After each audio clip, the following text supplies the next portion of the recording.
Eh bien, bonjour à tous, c'est Jérémy. Alors, avant que la vidéo commence, j'aurais... Attendez 2 secondes, je débranche ça. Oula. J'aurais deux, trois petites choses à vous dire. Premièrement, demain, il n'y aura pas de thread d'horreur. Il y aura d'autres vidéos, alors je ne dis pas ce que c'est, parce que en fait, je suis pas chez moi. C'est une surprise, je ne vous dirai pas ce que c'est. Deuxièmement, on a tellement le 26 octobre. Alors, je vais faire une vidéo hier, mais j'ai eu un souci, j'ai pas eu le temps, en fait. Je voulais le faire, mais je sais pas pourquoi. Vu qu'hier il y avait d'autres choses qui s'est passées, j'avais roulé dans un ça, et donc du coup j'ai pas eu le temps. Donc du coup vous avez la vidéo aujourd'hui. Dimanche du coup je serai pas en vidéo parce que j'ai un appel à passer à 13 h et j'ai peur que ça prenne 3 ans. Et si en plus l'autre personne me demande de l'appeler dimanche, parce que je peux pas avant, voilà. Ensuite, dernière chose. Vous savez que là on arrive dans les derniers threads d'horreur. Mais il faut savoir que Halloween ne tombe pas un dimanche, ça tombe un mardi. Alors du coup je veux des commentaires et je veux que vous répondiez seulement par oui ou non. Je veux pas de comme tu veux, c'est oui ou non. Est-ce que vous voulez du coup que malgré qu'on soit au mois de novembre, est-ce que vous voulez que je continue les threads horreur au mois de novembre ou est-ce que vous voulez que j'arrête et qu'on reprenne Kirby? Je veux un oui ou un non. Je ne veux pas de comme tu veux. C'est oui ou non. Et je veux un commentaire avant le 31 octobre sur cette vidéo. Si je n'ai pas de commentaire avant le 31 octobre, je ne continuerai pas les threads d'horreur. S'il y a beaucoup de oui, je continuerai jusqu'au mois de novembre. S'il n'y a pas de non, je ne continuerai pas. Et si j'ai pas de réponse, je reprendrai Kirby du coup dès le mois de novembre. Sinon, si vous me dites oui, continuez les threads d'horreur, je ferai ça jusqu'au 5 novembre inclus. Donc jusqu'à la rentrée. En attendant, aujourd'hui, je vous propose 3 threads horreur. Que je n'ai pas encore lu, bien sûr. Parce que sinon, ben... Et aujourd'hui, tiens, on va aller voir un peu de paranormal.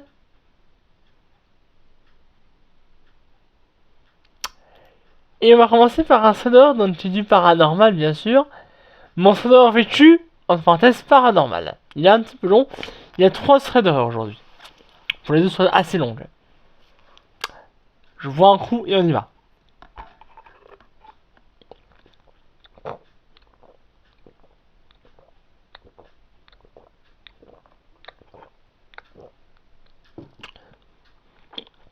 Oh, j'en ai prêt. On y va, premier thread. Alors, j'ai déménagé dans une maison, genre maison dans un petit village avec pas énormément d'habitants. Quand j'avais 9 ans. À peu près. Tout se passait bien. Vraiment jusqu'à là, il n'y avait rien de spécial. On y va. Je me souviens plus très bien, mais parce que j'étais quand même jeune. Aujourd'hui, j'ai 16 ans. Ça a commencé par des petits trucs cons, du genre des grincements de parquet à l'étage, à l'étage, ou ce genre de choses, mais on faisait pas forcément attention.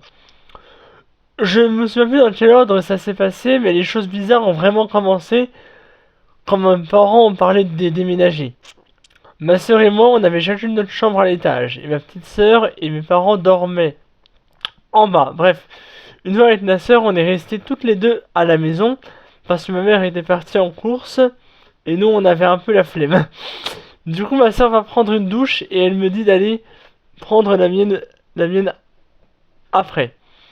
Je prends mes affaires et je commence à descendre les escaliers. Mais genre, je sais pas, j'étais pas super rassuré. Mais après, c'est peut-être parce que je suis une trouillarde NDR. En haut. Une fois arrivé dans la salle de bain, j'entends des pas dans les escaliers. Mais genre, comme si quelqu'un descendait. Du coup, j'ouvre la porte, mais il y a personne. Après quelques secondes, j'avais littéralement l'impression d'entendre courir dans les escaliers. Du coup, je remonte les escaliers en courant et j'hurle.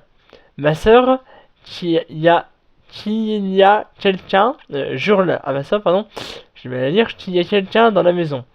Au début, elle se fout de moi en disant que j'imagine que je suis une trouillarde. jusqu'à ce qu'on entende des bruits en bas. Du coup, on a tapé notre plus grosse crise de panique. Et ma sœur, à cette époque, j'avais 10-11 ans et elle en avait 13-14.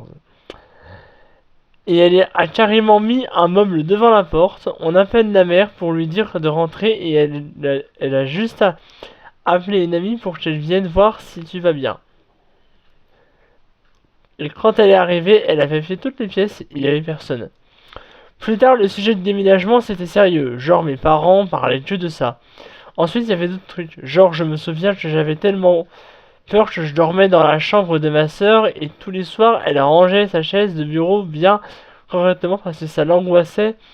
Et parfois, le matin, quand on se réveillait, la chaise était tournée vers son lit. En gros, comme si quelqu'un vous regardait comme ça.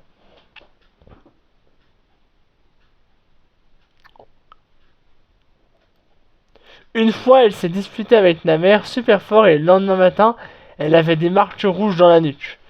Une fois aussi, j'avais un voyage scolaire donc je me suis levé plus tôt que tout le monde, donc je vais aux toilettes et là, je déconne pas. La porte des toilettes, elle s'ouvre légèrement, du coup, j'appelle la sœur pour savoir si elle est et il n'y a pas de réponse. Je panique pas plus que ça, sauf que ma sœur et mes parents dormaient encore à ce moment-là, quand je suis sorti. Une fois aussi, j'avais invité une copine à la maison. On s'est revus récemment et on a reparlé, c'est pour ça que j'ai décidé de raconter. Entre parenthèses. Et on était toutes les deux dans la chambre de ma grande sœur, parce que du coup, je dormais avec ma sœur parce que je me chiais dessus. Carrément. Et la poignée de porte, la poignée de porte s'est baissée. Oui, ça. Et la porte s'est légèrement ouverte, mais il n'y avait personne derrière. Encore une grosse crise de panique. Et là, la dernière anecdote dont je me souviens, mais je crois que c'est la pire. La dernière année, j'étais en 6ème et ma soeur était à l'internat. La semaine, du coup, je voulais pas dormir toute seule à l'étage, donc ma mère me faisait dormir dans le canapé. Je suis réveillé en pleine nuit par des voix à l'étage, genre comme si la chaise de bureau roulait dans la chambre de ma soeur, en faisant des allers-retours. Du coup, je vais réveiller ma mère et j'étais vraiment frustré parce que j'avais l'impression que ma mère en avait vraiment rien à foutre. Oh, le parent. On a fini par déménager et on n'avait pas vraiment parlé avec ma famille. Et j'ai un chat dans la gorge, ça y est. Au début, et j'en étais même venu à me demander si j'avais pas juste un peu imaginé, mais un jour on en a reparlé ensemble, et ma mère m'a dit qu'en fait, elle faisait genre de ne pas voir pour pas nous inquiéter plus que ça avec ma sœur, et elle nous avait raconté qu'elle aussi avait vu des trucs bizarres, genre pendant la nuit, elle avait un truc assez petit et immobile près de mon beau-père, et quand elle a réveillé mon beau-père dans la panique, le truc se serait caché dans l'armoire. Et quand elle a été voir dans l'armoire, il n'y avait rien. Bref, depuis qu'on a déménagé, tout va bien. C'était quand même pas normal, tout ce NDR. Ça nous, ça nous arrivait d'en reparler en rigolant, mais ça m'arrive aussi d'avoir des larmes aux yeux quand j'en parle à quelqu'un. Cette histoire est vraie. Je raconte tout de ce dont je me souviens. Même si c'est un peu flou, j'en raconte aussi avec les souvenirs de ma grande sœur et de ceux de mes parents. Voilà. Paranormal, le truc immobile, on pourrait penser, donc le petit truc immobile, on pourrait penser, ça serait peut-être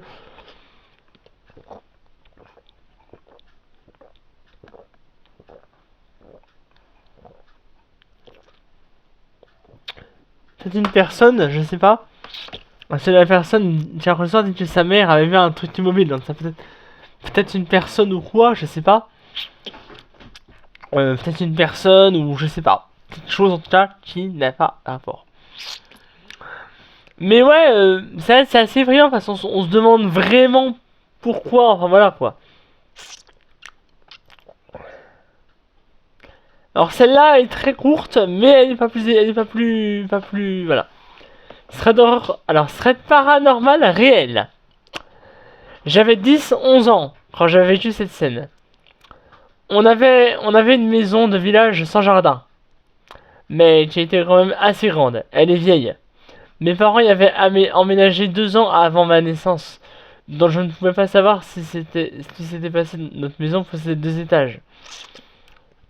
Le premier était un rez-de-chaussée où se trouvaient les salons. La cuisine et la salle à manger, j'y passé beaucoup de temps. Le premier étage était composé de la chambre de mes parents, de la mienne, celle de ma sœur, et la salle de bain. Enfin, le deuxième étage était un grenier, où je n'avais pas le droit d'y accéder, de l'extérieur, de la maison. On ne voyait que deux fenêtres, fermées et condamnées. Entre parenthèses, retenez bien ça pour la suite. Nous ne pouvions rien voir. Mes 10 premières années se passaient parfaitement bien et rien d'anormal. C'est à partir d'un moment où j'entendais des frappements ou même des cognements provenant du deuxième étage. Vous vous souvenez, celui où les fenêtres étaient fermées et condamnées? J'en ai parlé à ma mère et elle m'a dit: ce n'est que le vent, tu fais bouger la fenêtre. LOL. Ce fut le même cirque durant des jours et des jours, et même des mois jusqu'à ce que nous déménagions à mes 13 ans. Vous avez appris beaucoup de choses à ce sujet. Déjà, cette maison était de très longtemps au point que ce fut une des premières maisons du village. Ensuite, non, j'ai appris plus tard que les fenêtres n'étaient pas condamnées, ni fermées. Puis qu'on avait un tout petit trou, on pouvait voir un animal, dit un oiseau qui s'amusait à frapper une planche de bois. Nous avons alors une réponse à cette histoire, et si ce n'était le pivert et que c'était autre chose, ce serait peut-être l'objet d'un nouveau thread ou d'une nouvelle série. Alors, je bien compris l'histoire, mais mon hypothèse c'est qu'en fait les frappements c'était un pivert, et peut-être que donc, du coup le thread, la personne qui a raison va écrire un thread, mais là j'ai bien compris l'histoire, en fait j'ai l'impression qu'elle ne fait pas peur, je sais pas pourquoi. J'ai bien compris le thread, si vous avez compris le thread que j'ai lu, dites-le moi dans les commentaires. Parce que moi j'ai rien compris en fait. Bon bref. Dernière histoire. J'ai été un peu longue. Elle est plus longue celle-ci. On est aux États-Unis donc c'est bien. Histoire paranormale, rationnelle, thread d'horreur ou je sais pas. Hello! L'histoire que je vais vous raconter est réelle et n'a pas été inventée. Je ne raconte que très peu. Et là, passe souvent sous silence ces derniers temps. Il s'avère que je ne fais plus que d'y penser. À chaque fois que j'y pense ou que j'essaie d'en parler, je me sens vraiment mal. Mes yeux s'emplissent directement de larmes. Alors que je ressens aucune tristesse cependant. Le fait de ne jamais avoir eu de réponse et d'explication à cette histoire m'angoisse toujours. Je suis loup et j'ai 18 ans. Ce qui est arrivé s'est passé il y a un an environ.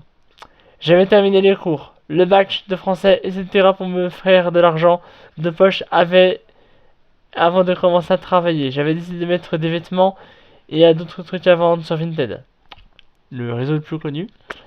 Vinted c'est connu, hein. Si tu connais la pub de Vinted, là voilà.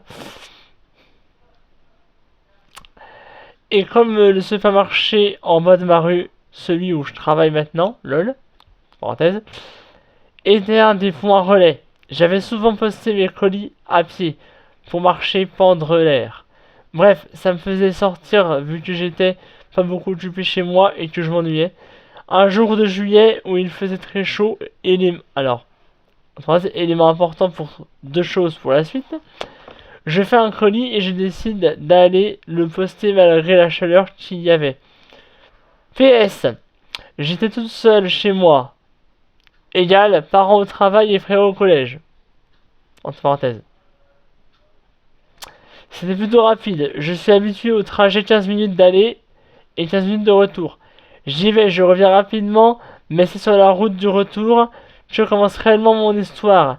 Il faut savoir que j'habite assez loin du centre-ville, donc je n'ai pas vraiment de voisinage ni de témoin à mon histoire. Entre parenthèses, plus de détails après. Je marche en face de moi à environ 200 mètres. Entre parenthèses, je me rends pas trop compte des distances, mais pas grave. Je perçois une silhouette noire. Pour moi, rien de bizarre, sûrement à cette liste, car il y a pas mal de vélos sur cette route, ou même juste une personne qui marche. Je me rapproche et je me rends compte que la silhouette ne bouge pas. Il y a 50 mètres, je peux toujours pas distinguer une couleur de peau, des cheveux ou même des membres. De là, je commence à me sentir mal à l'aise. Déjà, avec la chaleur, c'était pas agréable, mais dans cette situation, c'était encore pire. Je continue de marcher et je vois enfin la silhouette bouger. Elle se dirige sur la route et se stoppe d'un coup. C'est là que j'ai vu qu'elle marchait et qu'elle avait les bras. Donc pour moi, c'était forcément une personne humaine. Logique.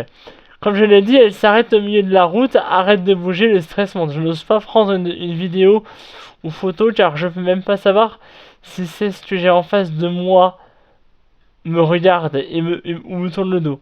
J'avais absolument rien qui pouvait me donner un indice sur cette personne. Mais alors rien, pour donner un exemple qui représente parfaitement ce que je voyais, c'était comme si j'avais en face de moi l'homme en la tête noire de la série American Horror Story. Combinaison noire et de pied. Je connais pas la série American Horror Story. Je ralentis, je connais pas ceux qui l'ont vu, dites-moi en plus. Je ralentis un peu et réfléchis pourquoi il n'y a aucune voiture alors que c'est une route où il y avait pourtant une certaine circulation. Vu que la route rejoint des endroits différents, il n'y a pas un piéton. Personne à part moi et la chose en face de moi. Je me sentais très mal et la chaleur n'arrangeait rien. C'est là que je me suis également dit que c'était quand même vachement bizarre que quelqu'un irait se déguiser en combinaison full noire un jour de presque canicule.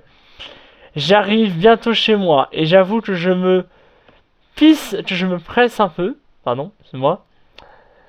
Je sais toujours pas si la silhouette m'a vu ou non, donc je speed car on sait jamais. C'est là que celle-ci bouge encore une fois et rentre dans la forêt en face de chez moi. Donc en gros, elle passe le fossé dans le plus grand des calmes et va voir ses amis des arbres. Mais pourquoi faire sérieusement? Qu'est-ce que je voulais te voir?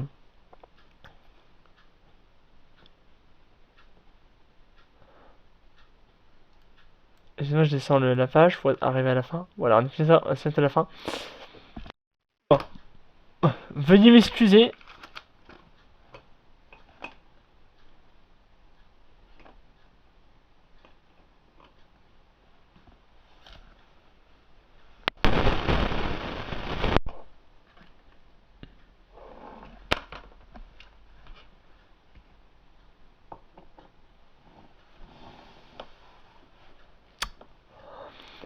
Et c'est bon. Enfin arrivé chez moi, après avoir l'impression d'être totalement déconnecté du monde qui m'entourait, la pression redescend.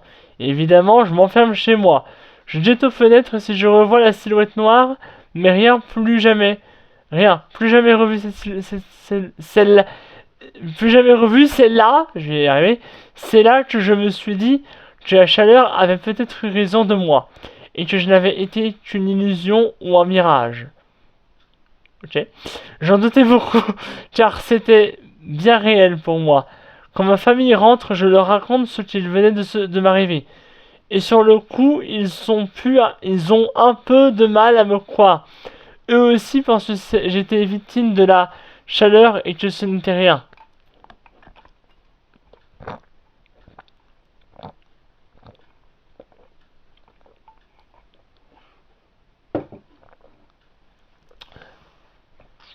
Mon frère, par la suite, en avait quand même parlé aux voisins, qui eux n'avaient rien vu ni personne. Ils en discutent également avec un ami gendarme, qui lui explique que ce genre de personnes sont souvent des voleurs qui viennent faire du repérage dans les pâtés de maison pour savoir lesquels cambrioler. Ok, peut-être.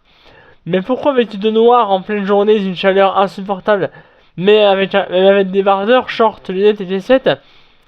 Si le but était d'être discret, ça ne marchait pas très bien. J'ai jamais revu de choses similaires et j'ai encore peur que ça m'arrive encore une fois. Je pense que si je revois ça, je me barre en courant. Je fuis, je sais pas, mais en tout cas, je pars. J'ai bien eu trop peur comme ça. Je n'ai jamais eu de réponse. Qu'est-ce que c'était ou qui est-ce que c'était? Pourquoi était-elle ici? Dans une rue où il y a peu de maisons. Bon, voilà une petite histoire, j'espère. Je sais pas si je dois qualifier de paranormal ou rationnel, mais en tout cas, elle m'a bien traumatisé. Si vous avez vécu une situation similaire, n'hésitez pas à me répondre. Je sais pas utiliser Reddit, donc faites ce qu'il y a à faire, genre un commentaire ou un truc comme ça. Mais ça, c'est vrai qu'on pourrait... Alors, après, c'est vrai que, bon, généralement, quand on voit un fantôme c'est blanc. Mais il y a beaucoup de gens qui présument des ombres comme des fantômes. Donc moi je pense que la personne qui a raconté l'histoire, donc la jeune Lou, a vu un fantôme, a vu un fantôme. Alors la personne avait peut-être des bras, mais on voyait... Alors, la personne a la tête des bras, mais elle a pas qualifié, elle a pas dit si la personne avait un visage. On c'était une personne humaine, mais une personne humaine qui n'avait pas de visage, ou alors elle était de dos, je ne sais pas. Mais moi honnêtement, si je vois dans ma rue, chez moi, un mec noir qui n'a pas de visage, moi c'est pas je barre chez moi, c'est je déménage de village ou change carrément de, même change de planète direct, hein, change de pays, hein. Bon, pas de planète, mais change de pays, hein. Bon, change de département et après si ça s'envoie dans un département, change de pays. J'irai en Belgique ou en Suisse, parce qu'en Belgique et en Suisse, c'est pas le français. Et vu que je parle très bien français, Belgique ou Suisse, voilà. Donc ouais, c'est assez effrayant. Et nous, on va donc du coup se remettre chez moi. Histoire effrayante, j'espère que ça vous aura plu, hein. Voilà, comme j'ai dit, tous les mois d'octobre, ça sera comme ça. Il y aura des threads horreur. C'est un peu le but. Et pour la musique, je vais mettre une musique de jeux vidéo, tiens. Pour changer un peu.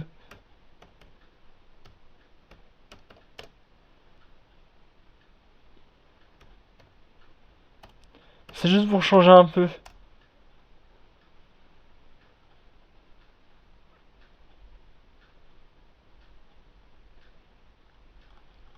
Ah oui, c'est pas celle-là, excusez-moi. C'est ça. Alors là, si j'écris pas le bon truc, ça va pas aller. Hop.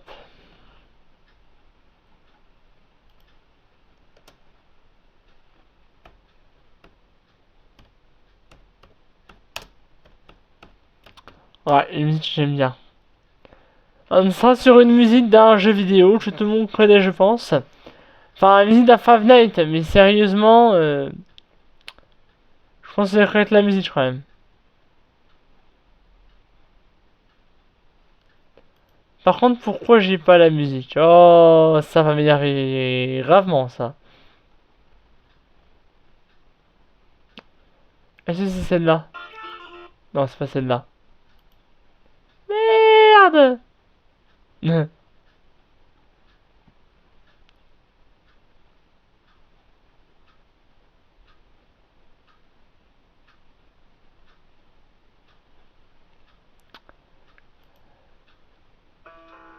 Bah, ça va être celle-là. Ouais, ça va être celle-là. Ouais, c'est avec la musique et je vous dis bonne fin de journée. Et je vous dis donc du coup, donc demain, les deux sortiront demain soir. Et je vous retrouve samedi. Allez, bonne fin de journée.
Java.